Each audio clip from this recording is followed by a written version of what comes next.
जुन दिन तिम्रो मृत्यु हुन्छ नि, त्यो दिनबाट तिमीलाई कसैले पनि नामले पुकार गर्दैनन्।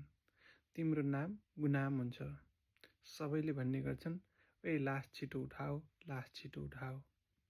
त्यसो हो भने यो भौतिकवादी संसारमा जिइन्जेल, यो सांसारिक संसारमा जिइन्जेल किन भागदौड, किन तछाड मछाड, किन तेरो मेरो गर्ने। कुनै बेलाका आधा विश्व विजेता एलेक्जेन्डरले समेत आफ्नो मृत्युको अन्तिम घडीमा आएर भनेका थिए रे, मलाई मृत्यु पश्चात घाटमा लिएर जाने बेलामा मेरा दुवै हात सबै जनताले देख्ने गरी लिएर जानुहोला, किनकि आधा विश्व विजेता एलेक्जेन्डर समेत मृत्यु पश्चात रित्तै हात जान्छ।